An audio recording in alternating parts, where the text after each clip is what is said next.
इस कार्यक्रम के पुण्यार्चक हैं श्री कंवर लाल जी, महावीर प्रसाद जी पाटनी, आर के ग्रुप, मदनगंज, किशनगढ़, राजस्थान।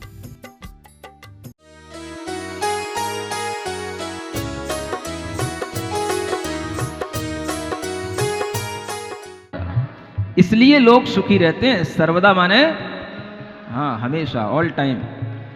अगर उनके जीवन में इस तरीके का भोजन, इस तरीके के प्रकृति के साथ में जीवन का रहना गुजरना होगा तो अपने आप धर्म करने में भी मन लगता है।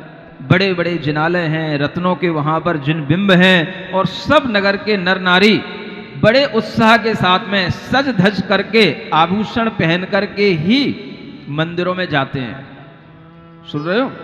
कुछ लोग कहते हैं मंदिरों में आभूषण पहनने की क्या जरूरत है, तो क्या भिखारी बन के आओगे मंदिरों में? हैं? मंदिरों में भी आने पर एक उत्सव और उत्साह तभी प्रतीत होगा जब आप सब कुछ वैभव के साथ होते हुए भी आकर के भगवान जिनेंद्र देव के चरणों में लौट जाओ और कहो कि भगवान आपके आगे वैभव कुछ नहीं है, तो समझना कि हाँ, आपने भगवान जिनेंद्र देव के वैभव को स्वीकार किया। इसीलिए लोग हमेशा मंदिरों में सज धज के आने की परंपरा है। लेकिन अब लोगों की दृष्टियां खराब होने लगी हैं, चोर उचक्के ज्यादा होने लगे हैं। खास तौर से दूसरों की क्या कहें, जैन लोगों की भी दृष्टियां अच्छी नहीं रह गई हैं। तो अब उन्हें लगता है कि भाई ज्यादा सज धज के आने से यहां पर अपना मन नहीं लगता मंदिर में। भाई तुम देखते क्यों इधर उधर? तुम भगवान के मंदिर में आ रहे हो तो भगवान को देखो। दूसरे औरतों को, दूसरी महिलाओं को या दूसरे पुरुषों को देखने की जरूरत क्या पड़ती है?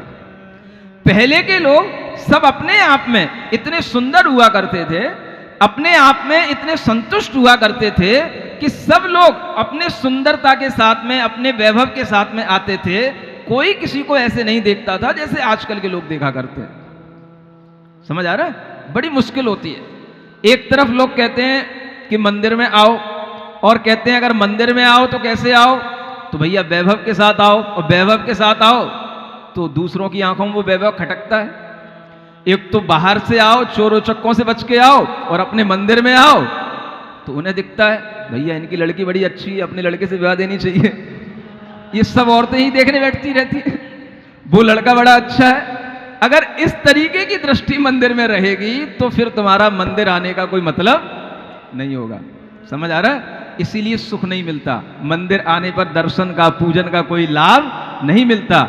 इसीलिए आपको ये सीखना है कि मंदिर में कोई हमें ना तो हमें बहुत भद्दे वस्त्र पहन करके आना है, ना तो हमें असभ्यता के साथ में आना है, और ना ही हमें बिल्कुल भिखारी बन करके आना है। मंदिर में अपने योग्य, सुंदर, स्वच्छ, अच्छे वस्त्र पहन करके आना है। ये हमेशा से परंपरा रही है, वो यहां लिखा हुआ है। सुन रहे हैं ना, पढ़ रहे हैं ना? आखिर नगर में जो नर नारी रह रहे हैं वो अपने लिए अगर सुंदर आभूषण नहीं पहनेंगे, अच्छे वस्त्र नहीं पहनेंगे, तो उन वस्त्रों का, आभूषण को रखने का प्रयोजन क्या? और जब कभी पहने तो जब कभी होता है। साल में कभी एक आध बार जब शादी विवाह के समय आएंगे तब पहने जाएंगे, बाकी के समय में क्या करेंगे? तो नगर के लोग हमेशा अच्छे वस्त्र, अच्छे आभूषण पहन करके मंदिर आते थे।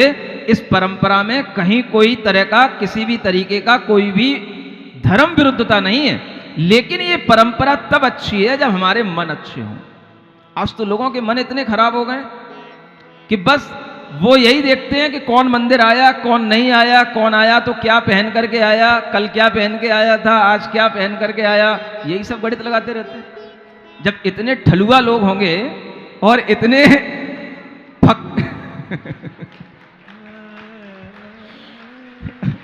समझ में आ रहा ना? ठलुआ समझ में आता ना? मतलब कि मंदिर में आकर के ठलुआगिरी करना है कि मंदिर में आकर के धर्म करना है? अगर आपको मंदिर में आकर के धर्म का भाव है तो आपकी दृष्टि में भगवान होने चाहिए, स्वाध्याय पूजन पर अपनी दृष्टि होनी चाहिए। जो आ रहा है उसको आने दो, जा रहा है उसको जाने दो। इस तरीके का वातावरण रहने पर ही लोग हमेशा सत्य और शील का पालन कर पाते हैं। समझ आ रहा है? यहां क्या लिखा है? सुखी कौन होता है? जो सत्य शील गुण पाले सदा, ताते लोक सुखी सर्वदा। शील का पालन कैसे होगा? मंदिरों में भी अगर शील का पालन नहीं होगा तो घर में क्या करोगे, दुकानों पे क्या करोगे? कम से कम इतनी तो बुद्धि अच्छी रखो कि मंदिर में रह करके हम शील भाव का पालन करें, मंदिर में रह करके हम अपने भावों पर, अपने विकारों पर कंट्रोल रखें, और मंदिर में हमारी दृष्टि कितनी पवित्र रहनी चाहिए कि मंदिर में कोई भी आए जाए हमें उससे कोई मतलब नहीं होना चाहिए। मंदिर के बाहर अलग, लेकिन मंदिर के अंदर तो हमारे अंदर शील भाव, सत्य का भाव होना चाहिए। सत्य भाव क्या है कि भगवान की वीतरागता ही सत्य है, राग सत्य नहीं है। ये भाव अगर आपके अंदर रहेगा तो मंदिर आने का प्रयोजन कुछ सिद्ध होगा। इस भावों से मंदिर जब लोग आते हैं तो हमेशा उनके लिए सुख संपत्तियां सब मिलती हैं। अन्यथा आप जैसे लोग हमेशा रोते रहोगे, महाराज आपने न मंदिर जाने का नियम दिया था, मैं मंदिर तो रोज जाता हूँ, दर्शन भी करता हूँ, पूजन भी करता हूँ, संपत्ति तो कुछ बढ़ी नहीं रही है। बड़े तो बड़े कैसे? जिन सत्य भावों के साथ में आपको दर्शन पूजन करना चाहिए वो नहीं हो रहा है, बाकी सब नियम पूरा हो रहा है, इसलिए संपत्ति नहीं बढ़ रही। समझ आ रहा है? तो सब संपत्तियां बढ़ती हैं इस तरह के सत्यशील का पालन करने से। ओम अरहम ओम अरहम ओम अरहम बोल, ओम अरहम ओम अरहम ओम अरहम बोल। प्रजा बनारस नगर की नागर नीति सुजान, चार रतन के पारखी लइये घर घर थान। देव धर्म गुरु ग्रंथ ये बड़े रतन संसार, इनको परख प्रमाण ये यह नर भव फल सार। देखो क्या कह रहे हैं, प्रजा की बुद्धि कितनी अच्छी होती थी। इसे बोलते हैं विवेक बुद्धि वाले लोग, इंटेलिजेंट लोग, टैलेंटेड लोग इसको कहा जाता है, जिनके अंदर अच्छे और बुरे की समझ हो।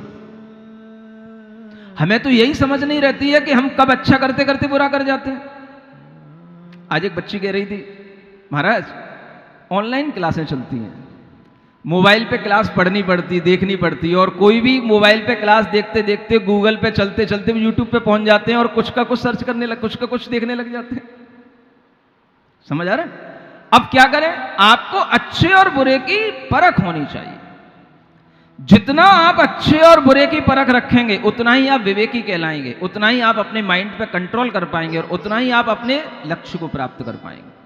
बुरी चीज तो दुनिया में हमेशा है, लेकिन अच्छे की परख होगी तो आप अच्छी चीज की तरफ अपनी उंगली ले जाएंगे, अच्छी चीज की तरफ अपनी दृष्टि ले जाएंगे। यहां कहा जा रहा है कि सबसे बड़ा परीक्षा प्रदानी, पारखी, सबसे बड़ा विवेकी वह है जो दुनिया में रह करके चार चीजों की परीक्षा कर लेता है। चार रतन के पारखी बनो। कितने? हाँ, दुनिया में सबसे बड़े रतन, दुनिया में बहुत से देव हैं, भगवान हैं, परख करो, परीक्षा करो कौन से भगवान वास्तव में भगवान है, बाकी के उसके लिए भगवान कहा जा रहा है। परख करो।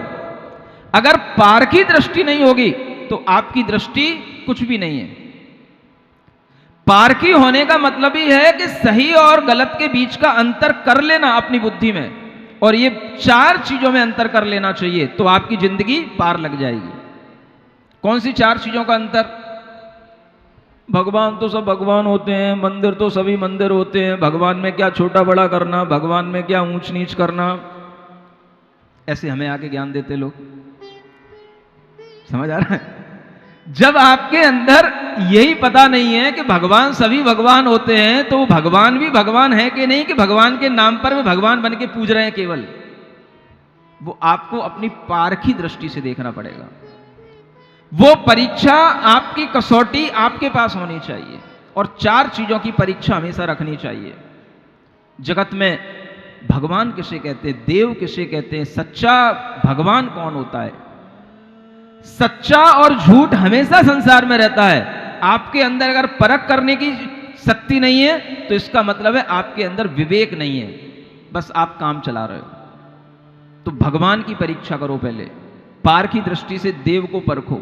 दूसरा, धर्म को परखो, कौन धर्म सच्चा है, किस धर्म में हमें सत्यता की बात बताई जाती है, किस धर्म में हमें दया की पराकाष्ठा पर पहुंचाया जाता है, किस धर्म में हमें सत्य की पराकाष्ठा की बातें बताई जाती हैं, किस धर्म में हमें संसार के शुरू से लेकर के अंत तक की यात्रा हमें सही ढंग से करने का पूरा ज्ञान दिया जाता है।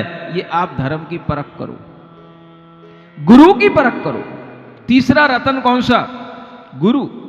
गुरु की भी परख करो कि कौन गुरु हमारे लिए मोक्ष का मार्ग बताता है, कौन गुरु हमारे लिए धर्म का मार्ग बताता है और कौन गुरु हमारे लिए पाप के मार्ग पर हमें ले जाता है। इस तरह की परख अगर आपके अंदर नहीं होगी, कौन गुरु हमें तरह तरह के बेवकूफ बनाते रहते हैं, इस तरह की अगर आपको परख नहीं होगी तो आपको गुरु रूपी रतन की परख करना नहीं आएगा।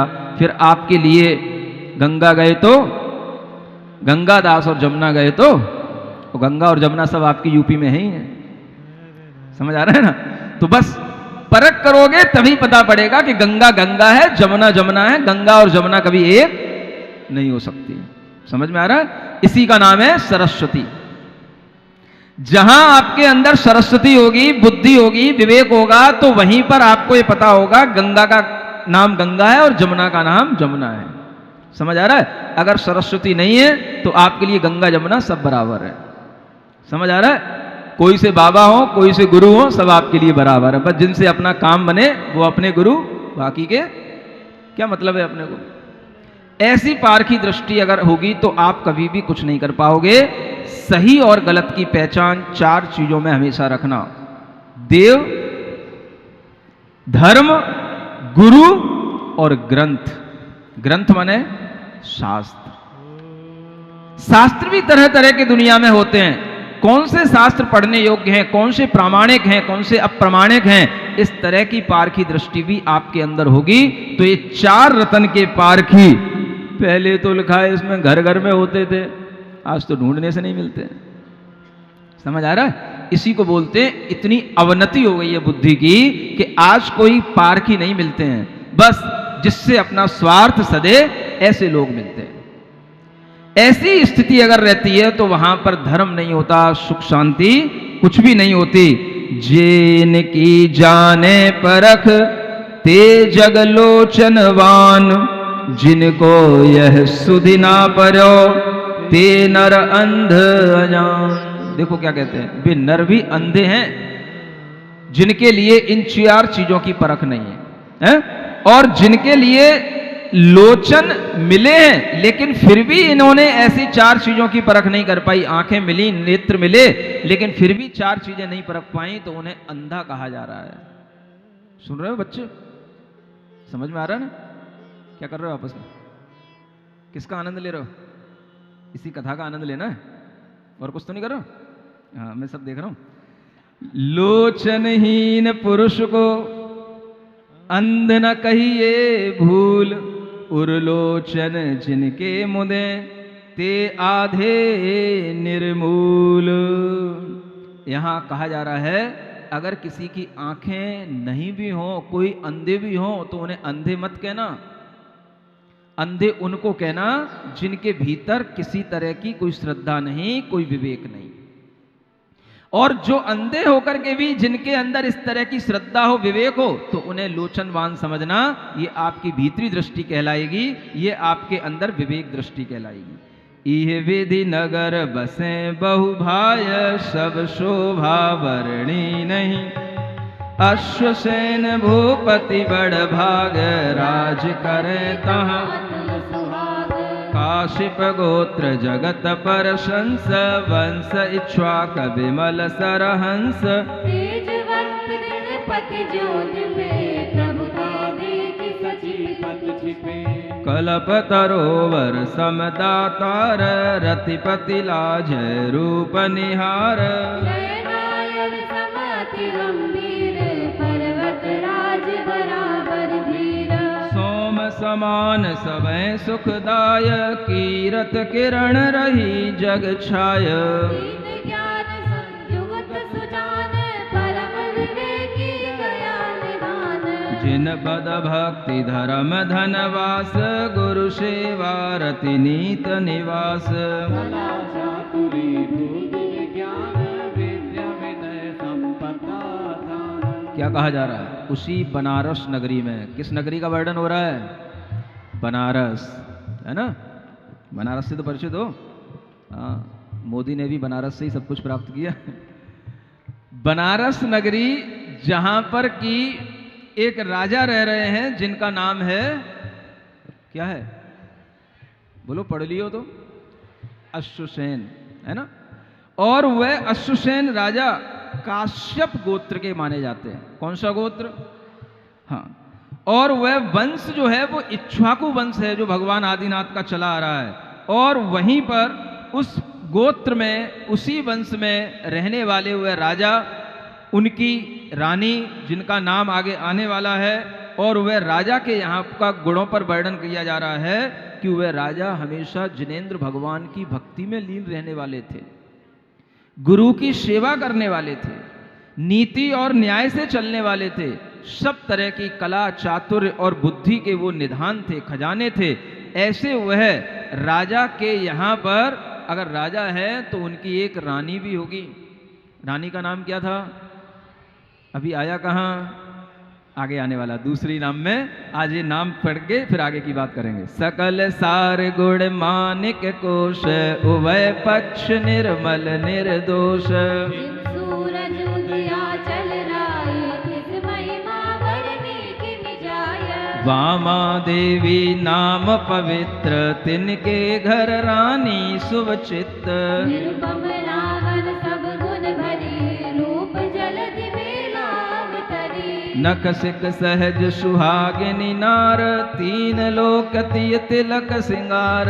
सकल सुलक्षण मंडित देह, भाषा मधुर भारती है। रंभारति जिस आगे दीन, रोहिणी रूप लगे छवि छीन। इंद्र बधू इमिति से सोए, रवि दुति आगे दीपक लोया। जन मन हरस बढ़ावन एम, कार्तिक चंद्र चंद्रिका जेम। सकल सार गुण मन की खाने, सील संपत्ति दीन जाने। सज्जनता की अवधि अनूप, कला सुबुद्ध की सीमा रूप। नाम लेत अग तजय समीप, महापुरुष मुक्ता फल सीप। त्रिभुवन नाथ रतन की मही, बुद्धि बल महिमा जाय न कही। बहुविध दंपति संपत्ति जोग, करे पुनीत पुण्य फल भोग। जैसे राजा महागुणवान है, वैसी रानी भी हाँ गुणवान ही होती हैं। बड़े बड़े राजाओं की रानियां भी गुणवान होती हैं। राजा अगर सौंदर्य और वैभव से सहित होता है तो रानियां भी सौंदर्य और वैभव से सहित होती हैं। और इस तरह के सब तरह के सौंदर्य, गुण, वैभव, कला, इन सबसे सहित होने पर भी बड़ी सज्जन और शील स्वभाव वाली होती हैं, बड़ी नम्र स्वभाव वाली होती हैं, लज्जा स्वभाव वाली होती हैं। इस तरह की ये रानियां जब देखने में आती हैं तो यहाँ कवि को कहना पड़ता है कि इनके गुणों की खान देख करके शील संपदा की ये मानो निधि ही है। एक तरफ तो सौंदर्य देख करके ऐसा लगता है कि इंद्र की इंद्राणी है, लेकिन जब उसके और गुणों को देखते हैं तो लगता है शील संपदा की ये निधि है, खजाना है। और सज्जनता की जितनी भी सीमाएं हो सकती हैं सब उसमें भरी हुई हैं। अनेक तरह की उसमें गुणों के कारण से अगर उस राजा और रानी का नाम भी कोई व्यक्ति ले लेता है तो उसके भी पाप दूर हो जाते हैं, पाप क्षय हो जाते हैं। समझ आ रहा है? पवित्र पुरुषों के जो व्यक्ति नाम भी ले लेता है, उस नाम लेने से भी उसके पापों का अभाव हो जाता है। इसलिए जिस व्यक्ति के अंदर जितनी पवित्रता होगी, उसका अगर आप जितनी चर्चा करोगे, जितनी बार नाम लोगे, उतना ही आपके पापों का भी अभाव होगा, पापों का भी क्षय होगा। समझ आ रहा है? नाम किसके लेना चाहिए? जो सज्जन पुरुष हों, गुणवान पुरुष हों, उनके नाम बार बार लेना चाहिए, है ना? आपके नाम यहाँ से अनाउंस किए जाते हैं, यही सोच करके किए जाते हैं कि यहाँ आने वाले सभी पुरुष सज्जन हैं, गुणवान हैं, धार्मिक हैं। इसलिए बड़े अच्छे ढंग से सबके नाम लिए जाते हैं, श्रीमान लगा लगा करके, श्रीमती लगा लगा करके। समझ आ रहा है? लेकिन इसका मतलब ये नहीं है कि आप ऐसा समझें कि हमारे नाम के कारण से यहाँ पर हमारी कोई बहुत बड़ी पहचान बढ़ रही है, हमारे नाम के कारण से यहाँ पर कोई बहुत अच्छा हमारे लिए एक सम्मान दिया जा रहा है। सम्मान आपको महसूस हो या ना हो, लेकिन आपके अगर गुण होंगे तो नाम लेने मात्र से, नाम सुनने मात्र से भी, उन गुणवान पुरुषों के नाम लेने मात्र से भी पापों के क्षय होते हैं। इसलिए यहां पर आकर के आप सभी गुणवान ही बन करके आना। कोई भी यहां पर आकर के कसाई बन करके मत आना। कसाई जानते हो? कसाई महाराज यहां कहाँ आएंगे? जो कसाय करे उसको कसाई कहते हैं, है ना। जो लोभ, क्रोध, मोह, माया इन सब में पड़ा रहता है वो सब क्या है? कसाई है। तो यहां अपनी कसाएं छोड़ करके आना। जितनी देर यहां पर आपका नाम लिया जाता है उतनी देर बड़े सज्जन बन करके बैठना। इतना भी अगर अभ्यास हो जाएगा तो आप भी इसी सज्जनता की अवधि को प्राप्त कर लेंगे और आपकी कोख से भी कभी ऐसे महापुरुष जन्म ले सकते हैं जैसे महापुरुषों का आप यहां वर्णन सुन रहे हो। ओम अरहम, ओम अरहम, ओम अरहम बोल, सभी कार्य की सिद्धि से तो पहले इसको। ओम अरहम, ओम अरहम, ओम अरहम बोल, सभी कार्य की सिद्धि से तू पहले इसको बोल। दुराचार को दूर भगाए, सोता तेरा भाग्य जगाए। दुराचार को दूर भगाए, सोता तेरा भाग्य जगाए। ध्यान साधना इसकी करके मानव अपना भाग्य बनाए। ध्यान साधना इसकी करके मानव अपना भाग्य बनाए। तन मन आत्म शुद्धि कर दे, महिमा है अनमोल। ओम अरहम, ओम अरहम बोल, ओम अरहम नमः। भगवान के 10 भवों को पूर्ण करके उस 10वें भव की ओर आ रही है। जिस स्थान पर भगवान का पारसनाथ का जन्म होना है उस स्थान के देश का नाम, नगर का नाम और वहाँ पर रहने वाले अश्वसेन राजा और वामा देवी जिनसे आप चिर परिचित हैं, उन राजा और रानी के माध्यम से ही वह जीव गर्भ में अवतरित होगा और वह समय आने वाला है जब हम भगवान का गर्भ के समय पर होने वाला उत्सव भी देखेंगे। गर्भ के समय पर भी बहुत कुछ उत्सव होते हैं, इसीलिए जो गर्भ के समय पर देवों के द्वारा महापूजा की जाती है, इसी कारण से भगवान तीर्थंकर का गर्भ में आना गर्भ कल्याणक के रूप में मनाया जाता है। सामान्य से जो भी व्यक्ति का जीवन शुरू होता है वो गर्भ से शुरू होता है और गर्भ में आने का मतलब केवल गर्भ में प्रवेश होना होता है। लेकिन जो तीर्थंकर होते हैं उनका गर्भ में आने से 6 महीने पहले से ही कुछ विशेष उत्सव शुरू हो जाता है। एक महान विभूति है। जन्म जन्म की तपस्या के उपरांत जो जन्म लेने के लिए यहाँ पर अपनी उम्र आनत स्वर्ग में पूरी कर रहे हैं और उस उम्र को पूरी करने में जब 6 माह अवशेष रह जाते हैं तभी से तरह तरह की तैयारियां इंद्रों के माध्यम से शुरू हो जाती हैं। एक अलग ही तरह का माहौल उत्सव रहता है जब किसी तीर्थंकर का किसी नगरी में जन्म होना होता है और वो क्षेत्र भी धन्य हो जाता है जिस क्षेत्र में ऐसे तीर्थंकरों का जन्म होता है, गर्भ होता है। इसीलिए जो महापुरुष हैं उनके गर्भ के समय से ही देवों के द्वारा पूजा शुरू हो जाती है और उसी को गर्भ कल्याणक कहा जाता है।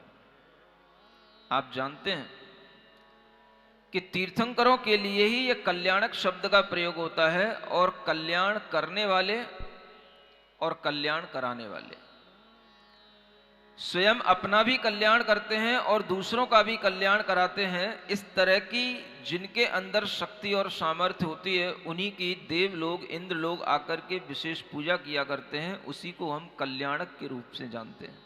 ये विशिष्ट व्यक्तियों के साथ होने वाली असाधारण घटनाएं होती हैं। आप विचार करें कि जो व्यक्ति अभी गर्भ में आया नहीं, उससे पहले ही तैयारियां शुरू हो जाती हैं, और वो तैयारियां आप मनुष्यों के द्वारा नहीं होती हैं, देव लोग उस तैयारी में जुट जाते हैं। उन्हें अपने अवधि ज्ञान से यह ज्ञान होने लग जाता है कि इस भरत क्षेत्र में तीर्थंकर का अवतरण होने वाला है, तीर्थंकर का गर्भ में आने का समय आने वाला है, और उससे पहले ही वो तैयार हो जाते हैं। अपने आप में यह इतनी विशिष्ट घटना है कि अगर हम कभी विचार करें तो आपको लगेगा कि गर्भ में आने का भी जीव का कितना बड़ा महत्व होता है। जो जीव पूर्व जन्म में बहुत बड़ी तपस्याओं के माध्यम से अपने अंदर तीर्थंकर प्रकृति जैसे पुण्य को अर्जित किए हुए हैं, ऐसे पुण्यवान जीवों के साथ में उनका पुण्य आगे आगे चलता है। हमेशा आप ध्यान रखना, हमारे अंदर रहने वाला धर्म, हमारे अंदर रहने वाला पुण्य ही हमारे जब आगे आगे चलता है तो सब व्यवस्थाएं करता चला जाता है। आप कहीं भी जाते हैं, कहीं जाने के बाद आपको किसी भी तरीके की परेशानियां होती हैं, कहने के बावजूद भी, बताने के बावजूद भी वो परेशानियां कम नहीं होती हैं, और हो सकता है कि आप उसके बावजूद भी परेशान होकर के ही वहां से लौट आते हो। लेकिन कुछ पुण्यवान जीव ऐसे होते हैं जिनके आने की सूचना पहले से होती है, और केवल सूचना ही पहले से नहीं होती है, पहले से तैयारियां होती हैं। अगर पता भी पड़ जाए कि इनके आने की संभावना है तो सभी प्रकार की तैयारियां शुरू हो जाती हैं। ये पुण्यवान जीवों के साथ होता है। आप कहीं पहुंचते हैं, पहुंचने के बावजूद भी आप खटखटाते रहते हैं दरवाजे, भाई मैं आ गया। लोग फिर भी आपके लिए अटेंड करने के लिए नहीं पहुंच पाते हैं। आप पहुंचने के बावजूद भी किसी टाइम बे टाइम पहुंच गए, आपके लिए कोई स्वागत ना मिला, कोई व्यवस्थाएं ना मिली, आपको तरह तरह की परेशानियां दिखाई देती हैं। लेकिन आप कभी ये विचार नहीं करते कि हमारी सारी व्यवस्थाएं हमारे पुण्य से आगे आगे चलती हैं, और अगर पुण्य में कमी है तो हम कितनी व्यवस्थाएं करके चलें, वो एंड टाइम पर सब व्यवस्थाएं फेल हो जाती हैं। ऐसा कभी कभी महसूस होता होगा। हम व्यवस्थाएं बनाते हैं कि भाई मैं आ रहा हूं, ऐसा होना चाहिए, वैसा होना चाहिए, ऐसा हो जाए, वैसा हो जाए, और जब पहुंचने का समय होता है तो वहां पहुंचने के बाद देखा जाता है किसी ने कह दिया भाई मैं भूल गया, मुझे याद ही नहीं रहा कि आज आपको आना था, मैं किसी दूसरे काम में लग गया, आज सडनली वो काम मेरे सामने आ गया, मैं उसमें व्यस्त हो गया, क्षमा करना, मैं पता नहीं था कि आप इतने टाइम पर आएंगे, आप रात के 2 बजे आ गए, 2 बजे से सुबह तक परेशान है, क्या कर सकता हूँ। अब परेशानी तो निकल ही चुकी, जब तक सुबह 6 बजे तब तक। आपको लगता है कि ये चीजें सामान्य हैं, लेकिन आप कभी विचार नहीं करते कि ये चीजें हमारे भीतर से हो रही हैं। व्यवस्थाएं जो आगे आगे चलती हैं वो सब हमारे पुण्य से चलती हैं, और अगर हमारे भीतर पुण्य नहीं होता है तो हम कितनी व्यवस्थाएं करें, सब व्यवस्थाएं एंड टाइम पे फेल हो जाती हैं। ये बातें याद रखना चाहिए। इन महापुरुषों के साथ रह करके, इन महापुरुषों का जीवन समझ करके हमें यही चीजें सीखना है। जो अभी गर्भ में भी नहीं आया, जिसको आने का अभी कोई टाइम भी नहीं है, 6 महीने अभी जिसके लिए बाकी हैं, उसके लिए भी पहले से इंद्र अलर्ट हो रहे हैं, और बड़े बड़े इंद्र अपने छोटे छोटे इंद्रों को, अपने छोटे छोटे सभी देवों को ऑर्डर दे रहे हैं, अलर्ट हो जाओ। इस भरत क्षेत्र में, आर्य खंड में तीर्थंकर के रूप में, भगवान पारसनाथ के रूप में यहां पर आनंद स्वर्ग से एक जीव पधारने वाला है। आप लोग उसकी तैयारी करने के लिए बनारस नगरी में पहुंच जाओ। बस इंद्र की आज्ञा और वो आज्ञा को शिरोधार्य करना सब देवों का काम होता है। हजारों असंख्य देव उस आज्ञा को स्वीकार करके उसी समय पर सब तरह से वो तैयारियां शुरू कर देते हैं। और जब आप देखोगे कि जब इंद्र आएगा तब आएगा, लेकिन उसके कहने से जो तैयारियां शुरू हो जाती हैं वो तैयारियां इतनी परफेक्ट होती हैं कि कभी भी एंड टाइम पे ये नहीं कहना पड़ता भाई यहां ये नहीं है, यहां ये नहीं हो पाया, यहां ऐसा क्यों नहीं हुआ। ये सब चीजें भी अव्यवस्था वाली चीजें हैं। आदमी जब आएगा तब आएगा, लेकिन उससे पहले उसे सब कुछ व्यवस्थित मिलना चाहिए। ये सब चीजें भी बड़े बड़े पुण्य के माध्यम से होती हैं। और ऐसे पुण्य जब आप ऐसे तीर्थंकरों के चरित्र पढ़ोगे तो कम से कम ऐसे पुण्य तो अर्जित हो ही जाएंगे कि इन तीर्थंकरों का जहां जन्म हो उस नगरी में जो भी घटित हो, जो रत्नों की वर्षा हो, वो रत्न भी अगर आपको मिल जाए तो वो समझ लेना कि आप बहुत पुण्यवान हैं। नगरी के अंदर घटित होने वाला कोई कार्य, कोई उत्सव आपको देखने को मिल जाए, आप समझ लेना कि आपका कोई बहुत बड़ा पुण्य है जो आप ऐसे तीर्थंकरों का गर्भ समय पर, कल्याणक के समय पर उनका वह होने वाला उत्सव आप देख सकें। और हम में से कई आत्माओं ने हो सकता है देखा भी हो।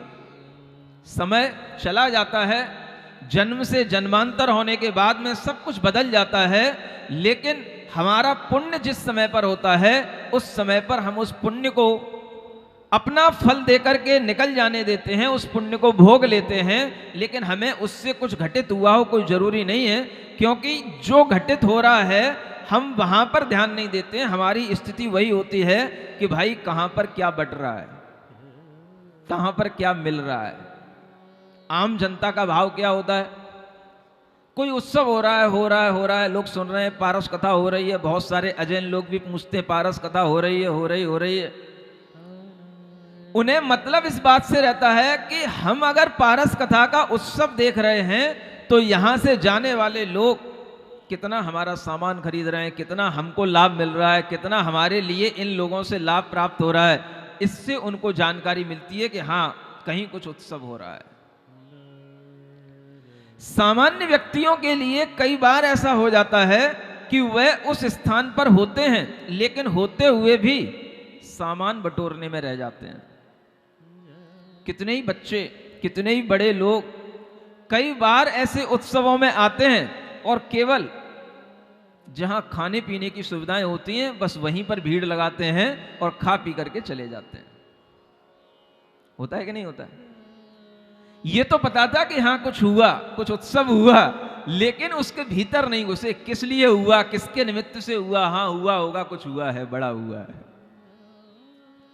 खाने पीने से मतलब, जो मिल रहा है, जो गिफ्ट मिल रही है, उसको बटोरने से मतलब भी बहुत से लोगों को रहता है। और ऐसे लोग भी कम पुण्यवान नहीं होते हैं, इन्हें भी पुण्यवान जीवी कहना चाहिए।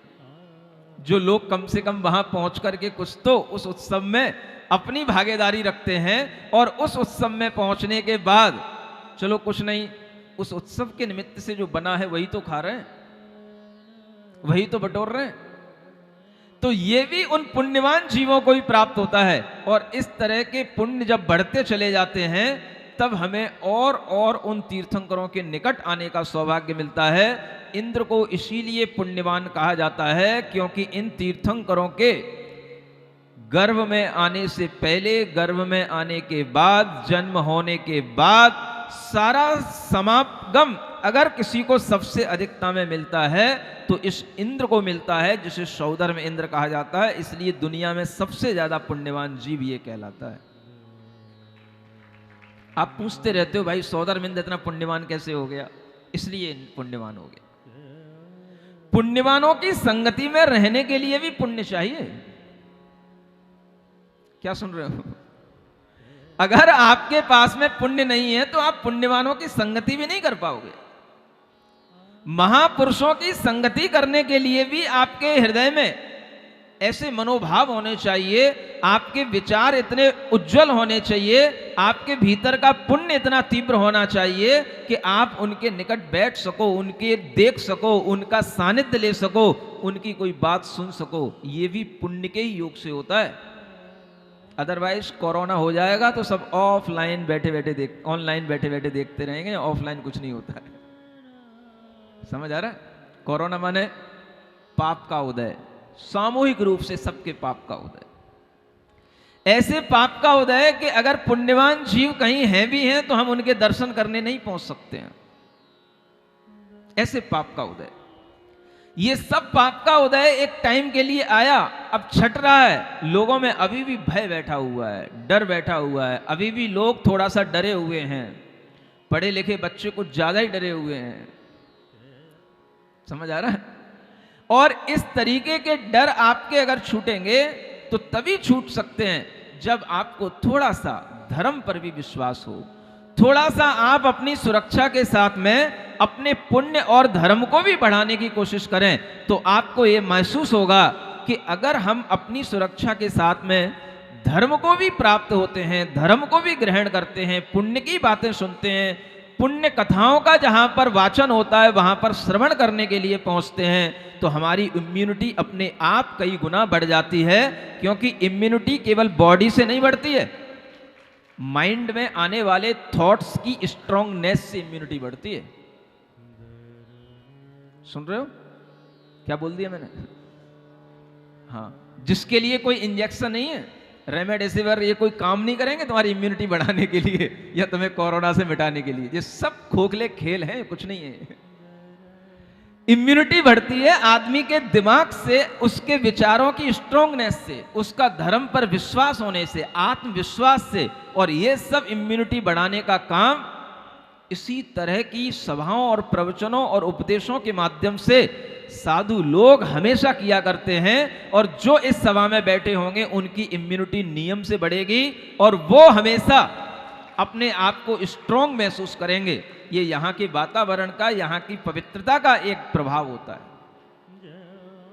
हर आत्मा के आसपास एक पवित्रता का प्रभाव होता है, एक ऑरा होता है। और उस ऑरा में आकर के अगर आप बैठोगे तो आपको लगेगा कि हाँ, वास्तव में यहां पर बैठने के बाद में मेरा दिमाग बहुत पॉजिटिव होता है, स्ट्रांगनेस बढ़ती है, जो नेगेटिव थॉट्स हमारे अंदर आते हैं वो सब दूर हो जाते हैं। ये आपको यहां पर महसूस होगा। घर में बैठे बैठे आप अगर देख भी रहे होगे तो वो वहां पर आपको ये सब प्रभाव दिखाई नहीं देगा।